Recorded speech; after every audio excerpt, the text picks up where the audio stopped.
Hi guys, আসসালামু আলাইকুম। চড়ুই পাখি পেজে আপনাদের সবাইকে স্বাগতম। আশা করি আপনারা সবাই ভালো আছেন। আল্লাহর রহমতে আমি অনেক ভালো আছি। আজকে আপনাদের জন্য নতুন একটা ভিডিও নিয়ে আসলাম। আশা করি আমার ভিডিওটা আপনাদের সকলের কাছে অনেক ভালো লাগবে। সকাল সকাল ঘুম থেকে উঠে বিছানা গুছাচ্ছি, যেটা কিনা সবসময় করা হয় আর আপনাদের সাথেও শেয়ার করি। এই তো কম্বলটা ভাঁজ করে বিছানার বালিশগুলো সরিয়ে দিচ্ছি। সরিয়ে এখন বিছানাটা ঝেড়ে নেব। বিছানাটা ঝেড়ে নিচ্ছি। বিছানা ঝাড়া হয়ে গেলে বালিশগুলো আবার আগের জায়গায় বসিয়ে দিব। সাইডে একটু চাদর থুবে গেছিলো, ওগুলো ঠিক করে দিলাম। এখন বালিশগুলো বিছিয়ে দিব। এই তো মাথার বালিশগুলো দিয়ে দিলাম।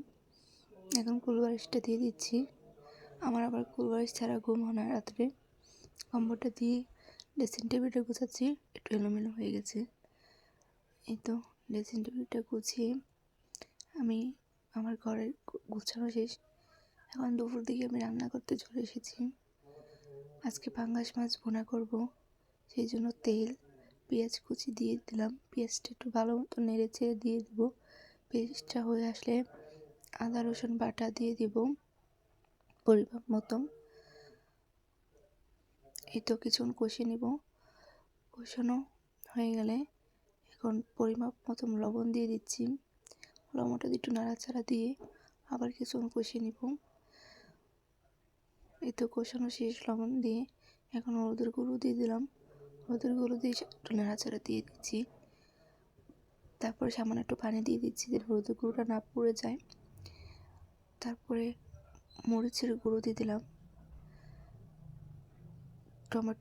টমেটো আর কাঁচামরিচও দিয়ে দিয়েছিলাম। সামান্য একটু পানি দিয়ে কিছুক্ষণ আবার কষিয়ে নিব।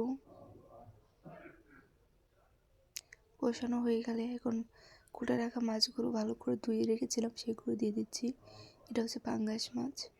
অনেকে ভেজে রান্না করে, আমরা ভেজেও রান্না করি, মাছ মধ্যে এভাবে রান্না করি। তো মাছগুলো কষাতে দিয়ে দিব। ঢাকনা দিয়ে রাখছি। কিছুক্ষণ একটু হয়ে গেলে উল্টিয়ে আবার কষতে দিব। এই তো উল্টে নিচ্ছি মাছগুলো। উল্টানো হয়ে গেলে এখন ঢাকনা দিয়ে আবার কষে নিব।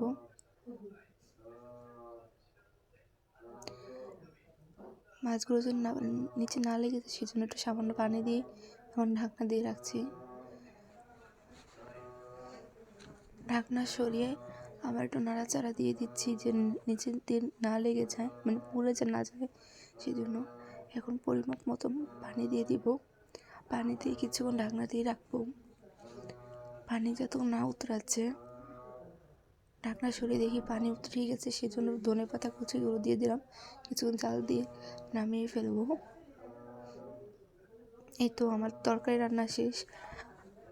আজকে বেশি কিছু রান্না করিনি, শুধু এইগুলোই রান্না করেছিলাম। বিকাল দিকে বাইরে গেছি একটু উঠানে। আমার শাশুড়িরা মিলে একটা ছোট বাগান করেছে, সেই বাগানটা দেখতে। এখানে অনেকগুলো বেগুন গাছে রাখিয়েছিল। সবগুলো বেগুন গাছে অনেকগুলো বেগুন হয়েছে। ভিডিওতে ভালো করে বোঝা যাচ্ছে না, কিন্তু এখানে অনেকগুলো বেগুন হয়েছে। আমাদের পুরো রোজার মাসটাই চলে যাবে। আমাদের এই রোজার মাস আর বেগুন বাজার থেকে কিনে আনতে হবে না। এই তো এখানে কিছু কাঁচামরিচের গাছ আছে, টমেটো গাছ আছে দুটো, বোমা মরিচের গাছ আছে। এখন আমি এখান থেকে সরে গিয়ে আমার ভিতরে আমি একটা করলা গাছ রুয়েছিলাম, সেটা দেখতে গেছি। এখানে যেয়ে দেখি করলা গাছে অনেকগুলো করলা হয়ে গেছে, ছোট ছোট এখনও, কিন্তু অনেকগুলো। যদি দোয়া করবেন আমার করলা গাছের করলাগুলো যেন টিকে যায়। পাশে একটা মালবেরি গাছ রয়েছিল, সেটাই দেখছিলাম। সাথে একটা পেঁপে গাছ আছে। এই তো আমার একটা লেবু গাছে অনেকগুলো লেবু ধরেছে, তোমাদের সাথে সেটাই শেয়ার করছিলাম। আমি এখন খেয়াল করিনি, পরে আমার শাশুড়ি এসে আমাকে দেখিয়েছি যে তোমার দেখো লেবু গাছ অনেকগুলো লেবু হয়েছে আমাদের। এটা দেখলাম, আপনাদের সাথেও শেয়ার করছি।